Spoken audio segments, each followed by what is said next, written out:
چھوٹے ملکوں کو استعمال کیا اپنے مقاصد کے لیے. ٹھیک ہے. یہ افسوس ساتھ ہمیں کرنا پڑتا ہے. لیکن اب وقت آ گیا, عمران خان وہ نہیں ہے. عمران خان اپنا گول سیٹ کرتا ہے, اس گول پہ قائم رہتا ہے. وہ آپ یہ سب سے بات ہے کہ ملٹری قیادت کو ایک ساتھ بٹھایا. بالکل صحیح بات ہے. صلاح الدین صاحب بریک کی طرف جانا ہے. ناظرین بریک کے بعد جب واپس آئیں گے تو یہ ملٹری اور جو سول قیادت ایک ساتھ بیٹھی, اس کا مطلب ہے سول سپریمیسی ہمیں ہر جگہ پر نظر آئے گی, اور یہ بہت اچھی بات ہے اور اس سے بڑا مثبت پیغام گیا ہے. اس پر بات کریں گے اس بریک کے بعد. ہمارے ساتھ ہی رہیے گا.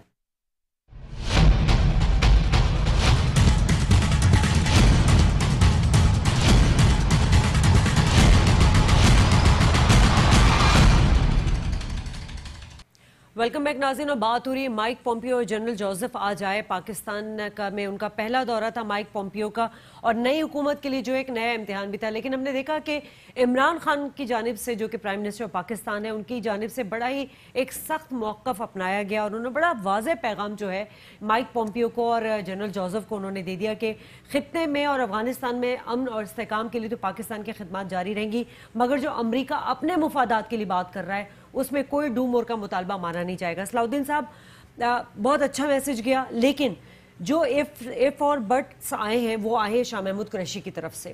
انہوں نے کیوں اس طرح کا بیان دیا؟ ایک تو انہوں نے بات کی کہ جو یہ جو 50 کروڑ پہلے انہوں نے روک کے 50 کروڑ ڈالر اور اب 30 کروڑ ڈالر روکے, یہ پاکستان کو واجب الادا تھے کہ وار اور ٹیرر کی جو ایگریمنٹ ہوا تھا اس میں پاکستان نے یہ خرچ کیے ہیں. وہ جنگ جو امریکہ کی جنگ تھی اس میں پاکستان نے اپنے پیسہ خرچ کیا ہے. 70,000 آدمی مر پائے, 70,000 1.5 کھرب کا پاکستان کا مالی نقصان ہوا ہے. اتنا سب کچھ ہونے کے بعد آج شاہ محمود قریشی صاحب ابھی کچھ دیر پہلے فرما رہے تھے کہ آج وہ موقع نہیں تھا بات کرنے کا. کیوں موقع نہیں تھا؟ جب وہ بات تھی آپ کے گھر پہ وہ چل کے آئے, اپنا موقع بیان کریں آپ. تو انہوں نے کیوں اتنا سافٹ رویہ اپنائے رکھا؟ اب وہ کہہ رہے ہیں میں اقوام متحدہ میں جاؤں گا, مجھے واشنگٹن کی دعوت بھی ملی ہے. جب آج آپ نے اپنا سخت موقف نہیں دیا, آپ وہاں جا کے پھر کیا بات کریں گے؟ بالکل صحیح. میں نے آپ سے کہا نا کہ ان کا مزاج شاہانہ ہے, معاف کیجیے گا, معذرت کے ساتھ میں احترام عرض کر رہا ہوں. اور میں نے ایک مثال آپ کو دی کیری لوگر بل کی. جب یہ امریکہ گئے پاکستان میں اس کے خلاف بہت احتجاج ہوا کہ کیری لوگر بل جو ہے وہ بہت زیادہ شرائط مشروط طریقے سے ہمیں نہیں لینا. یہ گئے امریکہ اور آ کے قومی اسمبلی میں یوسف رضا گیلانی وزیر اعظم تھے, انہوں نے پورا آسمان تعریف کی, امریکہ کی تعریف میں قلابے ملا دیے جیسے بہت بڑی فتح کر کے آئے ہوں. یہ نہیں کرنا چاہیے شاہ محمود قریشی کو. ان سے پہلے جو 3-4 دن پہلے جو انہوں نے بیان دیا تھا, لوگوں نے پوچھا کہ جی پومپیو صاحب آ رہے ہیں آپ کیا کریں گے, ان کا نقطہ نظر سنیں گے, اپنا نظر پیش کریں گے. یہی صحیح طریقہ تھا کرنے کا. اور آج بھی آپ کہتے ہیں کہ جی ہم نے اپنا موقف صحیح طریقے سے پیش کر دیا, اب ان کا ٹائم ہے کہ وہ بتائیں کیا کرنا چاہتے ہیں, وہ بتائیں. میں کیا سر آج شاہ محمود قریشی نے یہ بھی کہا کہ سرد مہری جو تھی اور جو تعلقات میں سرد مہری تھی اس میں برف پگھل رہی ہے. آپ نے ایف اے ٹی ایف میں یہ امریکہ اور بھارت ہی تھے جنہوں نے پاکستان کو گرے لسٹ میں اور ریڈ لسٹ کی بات ہو رہی ہے. اچھا, آپ نے جو ٹریننگ تھی پاکستانی فوجیوں کی کچھ افسروں کی, وہ تربیتی پروگرام آپ نے روک دیا. آپ نے پھر جو ہے وہ جیسے ہی عمران خان صاحب وزیر اعظم کا عہدہ سنبھالا, آپ نے کہا جی آئی ایم ایف کو جو بیل آؤٹ پیکج ہے وہ چینی قرضوں کی ادائیگی کے لیے نہیں ہے. پھر آپ نے یہ بھی 30 کروڑ امداد بھی روک لی. آپ ہمیں آنکھ پہ آنکھ دکھائے جائیں, ہم ان سے گڈ جسچر اور کرٹیسی میں بات ہی نہ کریں.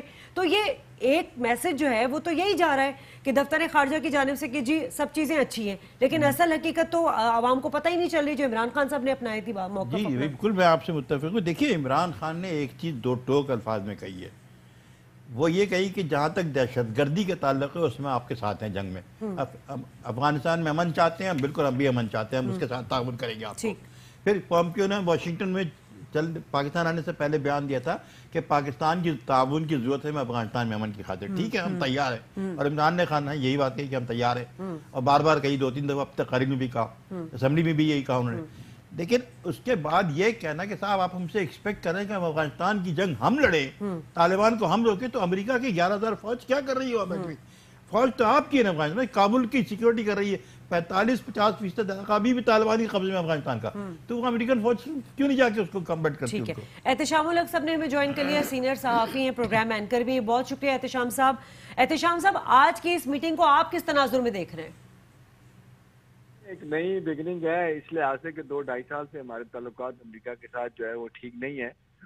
اور پھر جس طریقے سے ایک کے بعد دوسرا انہوں نے میسج دیا جس میں وہ کہنا چاہ رہے تھے کہ جی آپ ہمیرے لیے کوئی ڈیلیور کریں. ڈیلیور کیا کرنا ہے؟ افغانستان کی جنگ ہمارے لیے آپ لڑیں, طالبان کو میز پہ لے کے آئیں. پھر اس کے بعد ہمیشہ کی طرح ڈو مور. اس دفعہ تو چلیں اچھی بات ہے کہ جو خبریں آئیں کہ ڈو مور والی بات نہیں ہوئی, فارن منسٹر نے کہہ دی ایسی کوئی چیز نہیں ہوئی. بہرحال 17 کی جنگ ہے افغانستان میں, کامیابی نہیں ہوئی. 11 سال کی جنگ انہوں نے لڑی ویتنام میں 1964 سے 1975 تک, وہاں پہ ناکامی ہوئی. اب وہ چاہ رہے ہیں کہ سارا ملبہ پاکستان پہ ڈالا جائے, لیکن اب بدلتے حالات میں دنیا دیکھ رہی ہے کہ اب یہ شاید نہیں چلے گا. جس طریقے سے رشیا, چائنا, ایران, ترکی, یہ سب لوگ سجیسٹ ہیں کہ جی افغانستان پہ ایک گریٹر کانفرنس ہو. ابھی چند دنوں بعد کانفرنس ماسکو میں ہونی ہے, امریکہ وہاں نہیں جا رہا.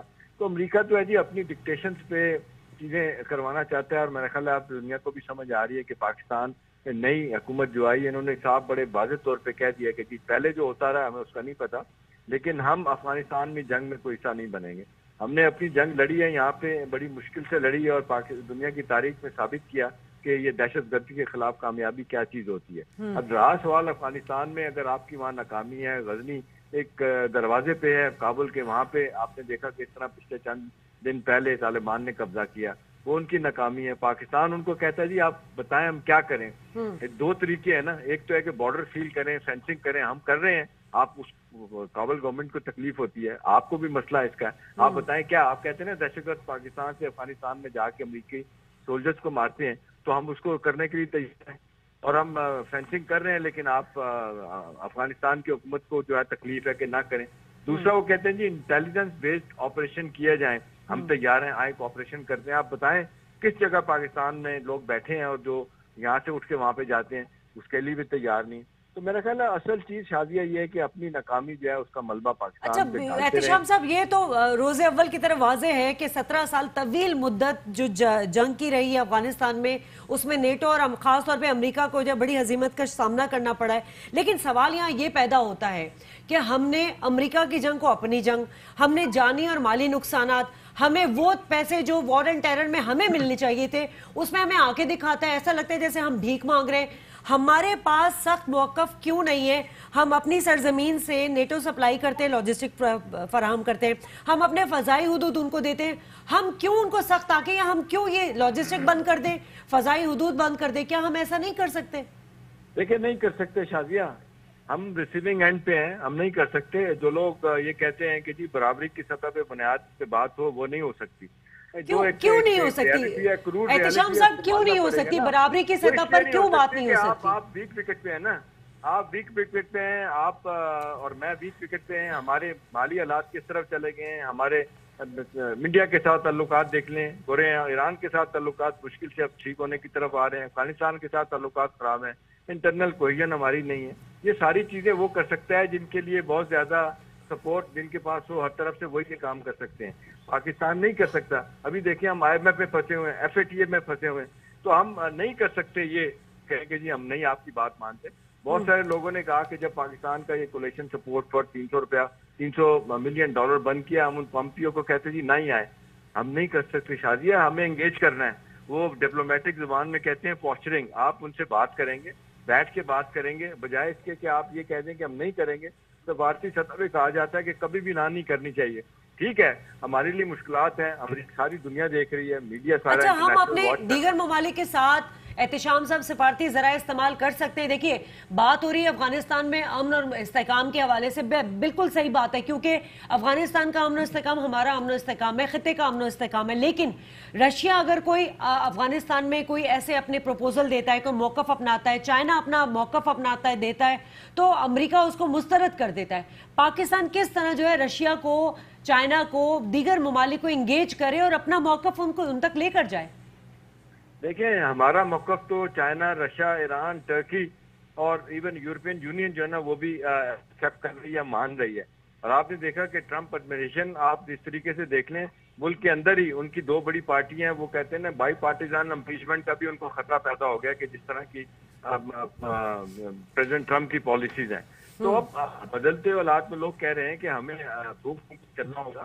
ٹھیک ہے, ہمیں انگیج کرنا ہے, بات چیت کرنی ہے. رشیا اور چائنا کی ہمیں بڑی سپورٹ ہے. انہیں یہ بھی تو تکلیف ہے کہ چائنا پاکستان کا دوست کیوں بن چکا ہے, کیوں روڈ اینڈ بیلٹ کا جو $3 ٹریلین کا پروجیکٹ ہے پاکستان اس کا حصہ بن گیا, جس میں $55 بلین پاکستان میں خرچ ہو رہے ہیں.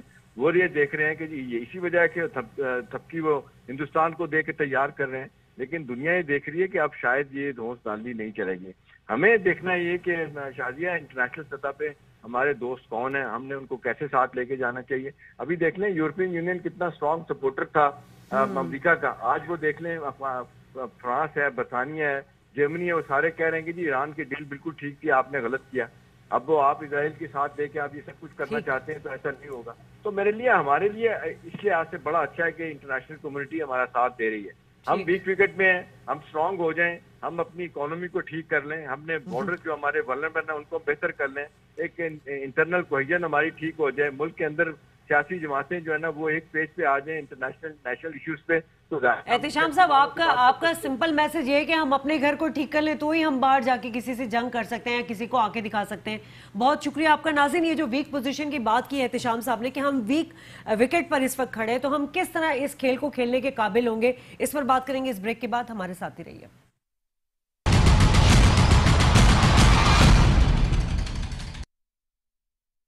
ویلکم بیک ناظرین. اور جیسا کہ ہم بات کر رہے ہیں آج کے ہم ملاقات کے حوالے سے, تو امریکہ کی ایک ڈوئل جو ہے پالیسی ہمیں ہمیشہ نظر آئی ہے کہ وہ خطے میں پاکستان کی اہمیت کو سمجھتا بھی ہے اور اس پر الزام تراشی بھی کرتا ہے. بریک سے پہلے بات ہو رہی تھی صلاح الدین صاحب ویک پوزیشن پر ہم لوگ ہیں, لیکن اس ویک پوزیشن پر ہمیں کس طرح موقف اپنانا چاہیے. ہمارے اپنے اندر کے معاملات سنبھل نہیں رہے, ہماری اکانومی کرائسس الگ ہے, ہم پورے 5 سال جو ٹینیور ہوتا ہے اس میں ہماری کوئی فورن پالیسی واضح نظر نہیں آتی. ڈپلومیسی ہماری کیا ہے, 5 سال سے آپ دیکھیں کہ ہم نے کوئی ڈپلومیسی کی نہیں ہے. فورن منسٹر کوئی نہیں تھا. بھارت نے اس تمام عرصے میں اپنی پوری لابنگ کر لی. آپ کانگریس کی مثال دیکھ لیں, آپ ہر جگہ پر دیکھ لیں.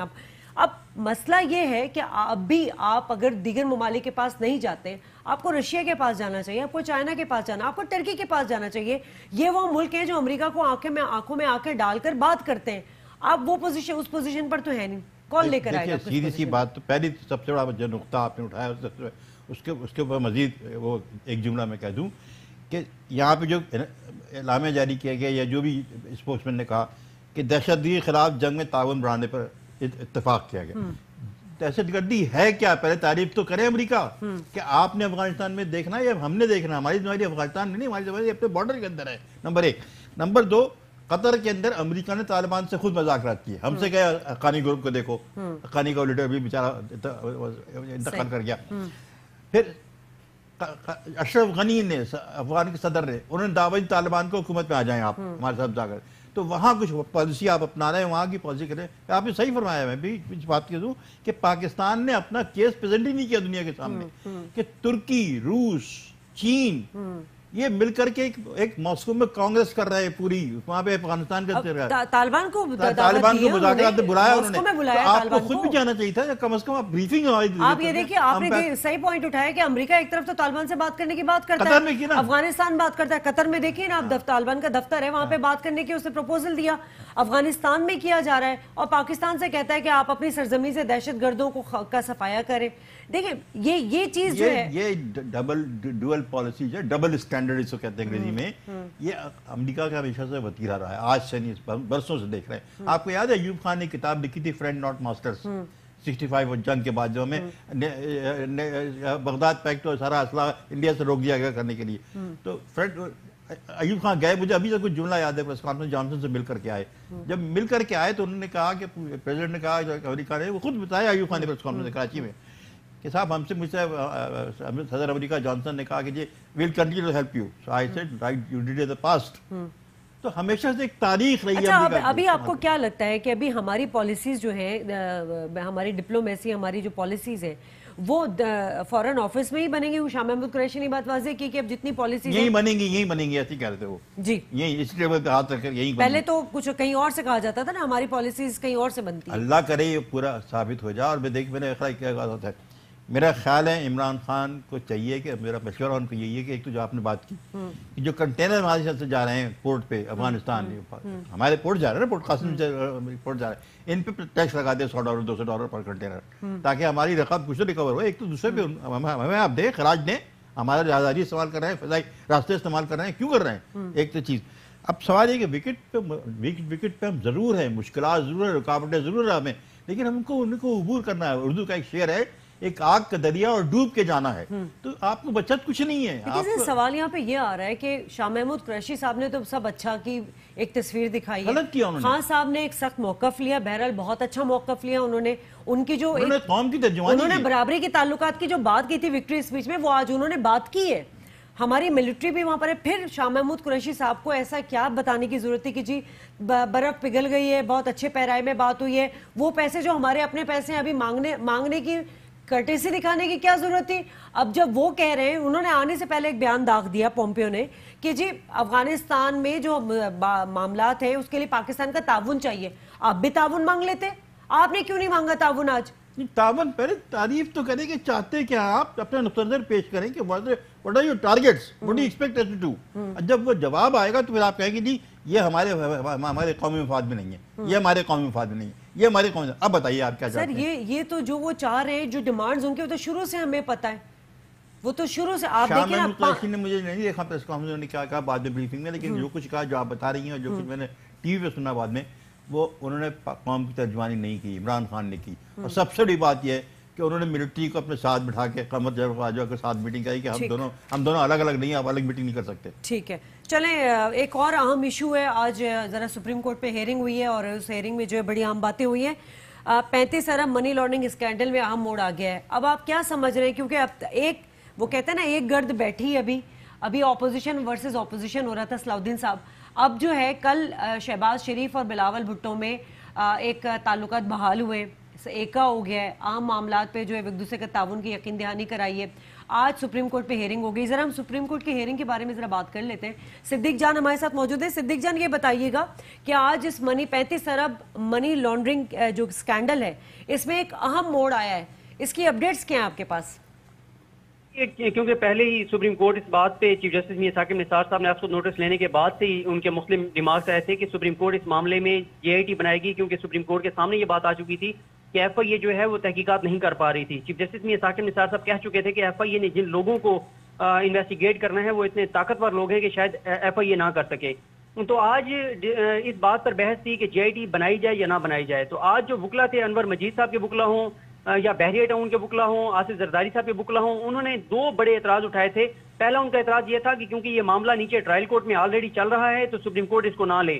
اور دوسرا یہ تھا کہ ایف آئی اے کا قانون اس بات کی اجازت دیتا ہے کہ اگر ایف آئی اے نے کسی بھی ایجنسی سے کسی بھی ادارے سے تعاون لینا ہے تو وہ لے سکتے ہیں. لیکن سپریم کورٹ کے تینوں ججز کا ایک بات پر اتفاق تھا کہ جس طرح کی تحقیقات کرنی ہے اس کے لیے ضروری ہے کہ جے آئی ٹی بنائی جائے. اور ایف آئی اے کے جو ڈی جی ہیں بشیر میمن صاحب, انہوں نے خود سپریم کورٹ کو کہا کہ مجھے تو آئی ایس آئی اور ایم آئی کے لوگ بھی چاہیے. تو اس میں جسٹس عمر عطا مندیال نے کہا کہ آپ کو یہ 2 ایجنسیوں کے لوگ کیوں چاہیے؟ تو انہوں نے کہا کہ سندھ کے اندر ہمارے جو انویسٹیگیٹر ہیں ان کو بہت تھریٹس ہیں, ان پہ بہت دباؤ ہے. ہم نے اگر سندھ کے ایسے لوگوں کو انویسٹیگیٹ کرنا ہے جن کا تعلق سندھ حکومت سے ہے تو اس کے لیے ضروری ہے کہ ہمیں سیکورٹی دی جائے. انہوں نے یہ بھی بتایا کہ جب وہ بدین کی شوگر مل پر چھاپا مارنے کے لیے گئے تھے تو ان کے ساتھ رینجرز تھی, اس لیے ان کو وہاں سے وہ ڈاکومنٹس نکال کر لائے تھے اور رینجرز کے ہونے کے باوجود بہت زیادہ ریزسٹ کیا گیا تھا. اس کے علاوہ چیف جسٹس میاں ثاقب نثار صاحب نے آج ریمارکس دیے سندھ کے ہسپتالوں کے حوالے سے کہ سندھ کے اندر ہسپتالوں کے اندر جو سب جیل قرار دے کر اور ملزمان کو رکھا جاتا ہے تو پھر وزیر اعلیٰ سندھ فون کر کے ان ملزمان کو کہتے ہیں کہ آپ کو مکمل سہولیات دی جائیں گی, آپ سپرنٹینڈنٹ کے کمرے میں رہیں گے. تو جہاں پر سندھ میں جب یہ صورتحال ہوگی تو پھر بتائیں کہ ہم کیوں سندھ کی انتظامیہ پر اعتماد کریں. سپریم کورٹ میں کل چیف جسٹس میاں ثاقب نثار صاحب نے کل تو شریف میمن صاحب کے حوالے سے ریمارکس دیا تھا کہ ان کا کیس پنجاب میں ٹرانسفر کیا جا سکتا ہے, ان کا ٹرائل پنجاب سے کرایا جا سکتا ہے. آج یہ کہا گیا ہے کہ عبد الغنی مجید صاحب ہوں یا انور مجید صاحب ہوں, ان کے جتنے بھی ٹیسٹ ہوں گے, چیک اپ ہوں گے, ایم آر آئی ہوگا, جو کچھ ہوگا وہ پنجاب کے اندر ہوگا یا اسلام آباد میں پیمز ہاسپٹل کے اندر ہوگا.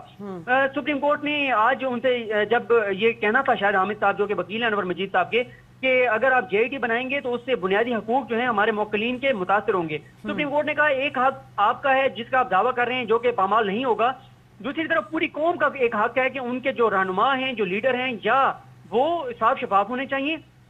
دوسرا, اگر کوئی بھی پاکستانی قوم کا پیسہ لوٹ کر باہر لے جاتا ہے تو قوم کا حق ہے کہ ان کا وہ پیسہ واپس لایا جائے اور قوم کو پتہ ہونا چاہیے. میڈیا ٹرائل کے حوالے سے بھی بات ہوئی کہ میڈیا ٹرائل کیا جاتا ہے, ہمارا وکلا نے کہا موکلین ہمارے جو ہیں ان کا میڈیا ٹرائل کیا جاتا ہے, اس پہ سپریم کورٹ نے کہا کہ پروسیڈنگ پہ بات کی جائے اور ایف آئی اے سے کہا گیا کہ آپ جو ڈاکومنٹس ہیں وہ جو ہے میڈیا کو لیک نہ کریں. میں آپ کو ایک اور اہم بات بتا دوں, چیف جسٹس میاں ثاقب نثار صاحب کا کہنا تھا کہ آپ یہ بتائیں کہ پیسے آئے اکاؤنٹس میں گئے، جن کے اکاؤنٹس میں آئے وہ خود یہ کہہ رہے ہیں کہ ہمیں تو پتہ ہی نہیں ہے، وہ تو غریب لوگ ہیں، کسی کے اکاؤنٹ میں 2 ارب ہے، کسی کے اکاؤنٹ میں 4 ارب ہے، کسی کے اکاؤنٹ میں 8 ارب ہے. تو بتائیں کیا یہ کوئی فرشتے تھے جو آ کے اور انہوں نے پیسے جمع کروائے اور نکال کے لے گئے؟ ڈی جی ایف آئی نے بڑی اہم بات بتائی ہے کہ یہاں سے فارن ایکسچینج کے اکاؤنٹس کے ذریعے پیسہ دبئی جاتا تھا، دبئی سے یو کے جاتا تھا، فرانس جاتا تھا، اور بہت کچھ ایف آئی اے کے پاس آ گیا ہے. تو اب جے آئی ٹی بنائی گئی ہے، جے آئی ٹی کو محدود وقت دیا جائے گا. جب کورٹ آرڈر آئے گا اس کے اندر لکھا ہوا ہوگا جے آئی ٹی اراکین کے نام سپریم کورٹ دے گی، اور جے آئی ٹی کراچی میں تحقیقات کرے گی، اور جے آئی ٹی کے اراکین کو رینجرز کا تحفظ فراہم کیا جائے گا. آج ایک بہت بہت شکریہ صدیق، آپ نے کافی تفصیل سے جو پروسیڈنگ تھی اس کے بارے میں بتایا. یہاں سے ایک پوائنٹ ریلیونٹ بڑا اٹھتا ہے، وہ یہ اٹھتا ہے جب ہم بات کرتے ہیں کہ ہم ویک پوزیشن پر ہیں، تو ویک پوزیشن پر اس لیے کہ ہمارے بڑے کرپٹ حکمران گئے. پاکستان آج مقروض ہے، پاکستان میں اکانومی کرائسس ہے، یہ ہمارے حکمرانوں کی وجہ سے. اب یہ لوٹا ہوا پیسہ، اب دیکھیں 35 ارب کی بات ہو رہی ہے، لیکن آپ کو پتہ ہے 200 ارب تک، 200 ارب سے زیادہ یہ بات پہنچ چکی ہے. 165 ارب روپے انوالو ہے. اچھا، کوئی فگر 165 بتا رہا ہے، کوئی 200 بتا رہا ہے. 40 تھے پہلے، 29 تھے، پھر 40 ہوئے، اب 100 اکاؤنٹس، جعلی اکاؤنٹس. یہ وہ دولت ہے جو پاکستان کی ہے، جو پاکستان کے ایک غریب طبقے کی ہے. ٹیکس کی صورت میں یہ حکمران اگر ان سے پیسے واپس لے جائیں تو ہم آج امریکہ کو آنکھوں میں آنکھیں ڈال کے بات کر سکتے ہیں. یہ پیسے آپ ریکور کر لیں. اور دوسرے یہ کہ یہ بالکل صحیح فیصلہ کیا، اگر فیصلہ کیا ہے سپریم کورٹ نے، مجھے نہیں معلوم، لیکن آپ کے جی صحافی ہمارے رپورٹر آپ کے ساتھ ہے کہ جے آئی ٹی میں اگر آئی ایس آئی اور ملٹری انٹیلیجنس نہیں آئی تو ان کی جانوں کو خطرہ ہو جائے گا. انویسٹیگیٹر کے پائیے گا، آپ کو دینی پڑے گی. اور یہ ثاقب نثار صاحب پہلے بھی کہہ چکے ہیں کہ آپ چاہتے ہیں کہ میں جے آئی ٹی اسی طرح بنا دوں جو نواز شریف پناما کیس میں کی تھی، لیکن آخر اس نتیجے پہنچے کے بنانا پڑے گا. وکلا نے اعتراض کیا تو وکلا اس لیے اعتراض کر رہے ہیں کہ انور مجید ہو، آصف زرداری ہو، ریاض ملک ہو، کچھ بھی ہو، ان سب کے عجیب سے دھندے ہیں اور سب پہ اعتراض ہو سکتا ہے. اور جو ہو رہا ہے اب شرجیل انعام میمن کا کیس دیکھ لیں نا سر، 200 کروڑ روپے سے گھر سے کیش نکلے. نہیں وہ تو نکلے، لیکن اس کے بعد اب چیف جسٹس نے خود اپنی آنکھوں سے دیکھا اور شرجیل انعام میمن نے کہا کہ اس میں شراب ہے لیکن میں نے نہیں پی. آج یہ کہا جا رہا ہے کہ اس میں شراب نہیں، شہد اور زیتون کا تیل ہے. آغا خان اسپتال نے اس کا ریکارڈ کہہ دیا کہ وہ نمونہ بلڈ کا ہمیں نہیں پتا کہ ہمارے پاس تو سیمپل آتا ہے، ہم نے تو اس کا خون نہیں نکالا. جبکہ چیف جسٹس خود گواہ اس چیز کے. بعد دیکھیں ہمارے حکمران تو اور ہمارے سندھ کی حکومت جو ہے وہ ساری اس کو پناہ دینے کے چکر میں ہے. تو چیف جسٹس کا جو ریمارک جو انہوں نے کوٹ کیا آپ کے رپورٹر نے بالکل صحیح ہے. تو پھر ہمیں سندھ میں کچھ اقدامات کرنے پڑیں گے. چلیں صلاح الدین صاحب بہت شکریہ آپ کا. ناظرین صلاح الدین صاحب کی بات سے ایک بات میرے ذہن میں آئی کہ ہمیں نہیں پتا کہ آزادی کتنی بڑی نعمت ہے. ہم اب تک اس چیز کو نہیں جان سکے. یہ ہمارے حکمران جو کہ اپنے ملک سے پیسہ لوٹ کھسوٹ کے کرپشن کر کے یہ اپنے بینک بیلنس بناتے ہیں، اپنی 7 نسلوں کو سوار دیتے ہیں. خدا را اسی پیسے کو پاکستان لے کر آئے تاکہ ہم دوسرے جو ہمارے دشمن ہیں، جو انسرجنسیز ہمارے ملک میں ہو رہی ہیں، جو ہمارے بیرون ملک سے ہمیں خطرات ہیں، جو بین الاقوامی خطرات ہیں، سازشیں ہو رہی ہیں، ان کا اس وقت ہم مقابلہ کر سکتے ہیں جب ہمارا اپنا گھر صحیح ہوگا. ہمارا اپنا گھر صحیح ہوگا تو ہم باہر کے معاملات بہت اچھی طرح سے ہینڈل کر سکیں گے. ہر چیز کا سلوشن ہے صرف بہترین سمت کا تعین کرنا ہے. شازیہ خان کو پروگرام سے اجازت دیجیے. اللہ نگہبان.